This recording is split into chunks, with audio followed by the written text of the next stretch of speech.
This is One-on-One.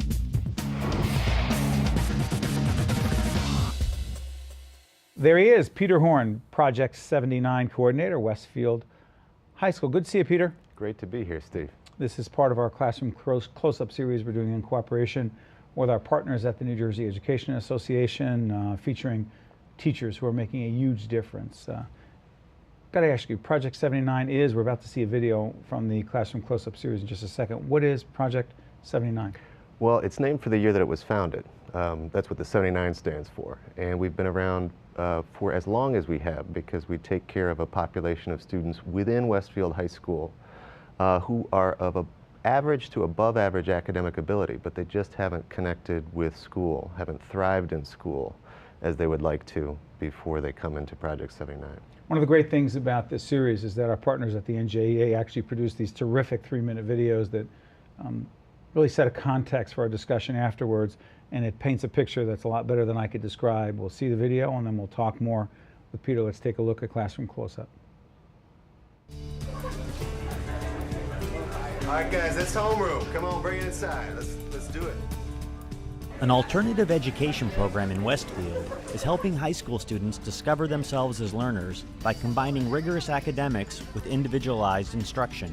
Project 79 is an alternate form of learning where they bring up the question, like, is there a way that we can get kids who aren't doing well in mainstream, and instead of just giving up on them, putting them in an environment where they can succeed and do better.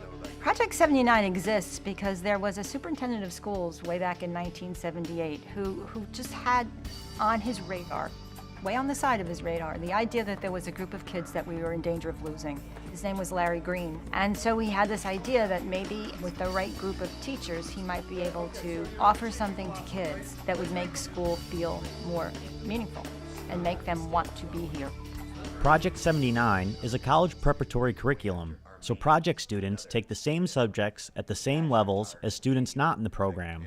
The difference is the teaching. One of our purposes is to try to, have each kid figure out how to use the unique equipment that's between his or her ears.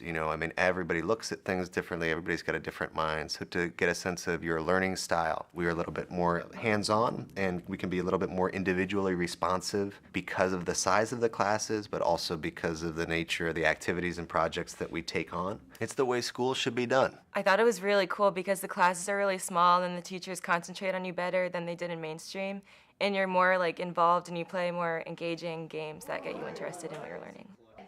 I just moved to Westfield as a freshman. It was very difficult for me to fit in. I was struggling with most of my classes, not because I couldn't understand it, but just because I felt different and I didn't want to be there. So I came into Project, and immediately I started paying more attention. I had friends to talk to, and my grades have gone from very low to straight A's right now. The highly collaborative approach Project 79's small team of teachers is able to take with the approximately 120 students who choose to participate in the program has led to more than 3 decades of success, and the program becoming a model for alternative education throughout the region. I think that if Project was never presented with me, there's no way I would be going to the school I am today, or I would have nearly as many friends that I have now, and it completely changed my life. One of the ways that I think about the students in this program, and it's not an image that I came up with, but I think of them as orchids, that this is the most stunning and varied flower on earth, but it needs the right conditions in order to amaze you. If you provide the right conditions for our kids, they will continue to amaze us. What a great program. Thank you. How proud are you? It's powerful to see that. I'm very much, I'm addressed. It's something, I work in the program every day. This is my 11th year that I'll be working in Project 79. Describe your role there. I am the English teacher for juniors and seniors, but I'm also the coordinator of the program, which I see as the very fortunate role of kind of brokering the vision that we work together as a team of teachers, and also getting lots of feedback from students and parents as well about the kinds of things we need to be doing, the directions we need to be going in. But the other teachers, are we talking certain kinds of teachers? Sure. Who are they? Sure. Well, they're people who come from the different disciplines, and they're great teachers in terms of content area. But really, what we look for, because we have a program that delivers the major subject areas, but also we have a teaching artist in residence, for example, to connect along some of the other modes of expression. People who are not just good as a chemistry teacher, for example, being all over it there, but also consistently demonstrate that willingness and eagerness to get to know the whole student and to see that. What does that mean?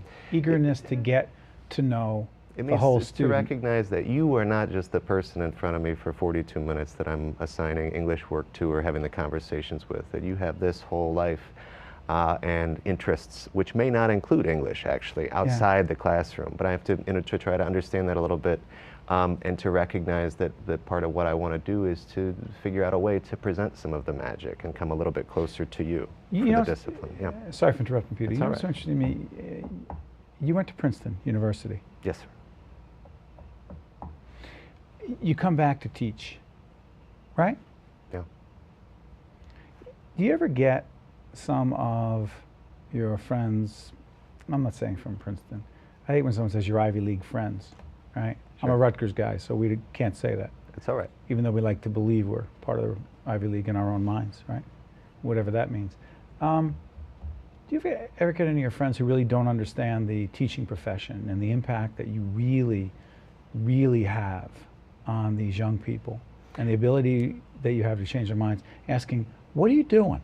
Do you ever get that? Sure. We understand the question. I don't get it as often as people might think, and I think part of the reason is that the people I have those conversations with most often, when we're honest about it, whoever we are, we can always recognize that there are teachers who have made tremendous difference, in our lives.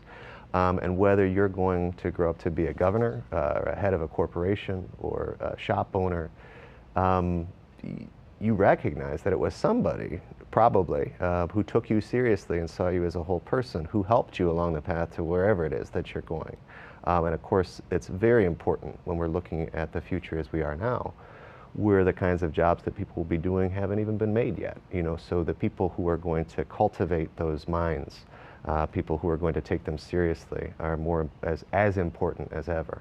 Listen, there are all kinds of questions I could ask you more about the curriculum and the details of the program, but I'm not going to.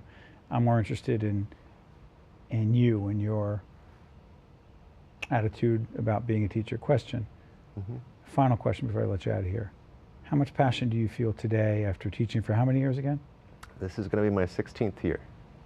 How much passion do you feel today compared to the day you started? It's tremendous. It's work that's different every day. And I believe that, so that's absolutely undiminished. At this point right now, I'm really embracing this role that I have to be able to lead, to be a teacher leader as well as teacher, and that's part of what keeps it interesting. But I believe that every teacher, has that capacity, and that's part of why I'm so fortunate to be able to work in the program with the colleagues that I have, because they recognize that each of us has tremendous capacity to make a difference. We're very fortunate to have you. Thanks, Steve. Keep it up. Appreciate Peter it. Horn, as Project 79 coordinator, Westfield High School, part of our Classroom Close-Up series, done in cooperation with our friends at the NJEA. Thank you, Peter. Thank you. We'll be right back right after this. One-on-One with Steve Adubato has been a production of the Caucus Educational Corporation, celebrating 25 years of broadcast excellence. Funding has been provided by the New Jersey Education Association, Wells Fargo, the Adler Aphasia Center, PSE&G, the law firm of Gibbons PC, Horizon Blue Cross Blue Shield of New Jersey, Bloomfield College. Transportation provided by Airbrook Limousine, serving the metropolitan New York, New Jersey area. One-on-One with Steve Adubato has been produced in partnership with St. Joseph's Healthcare System.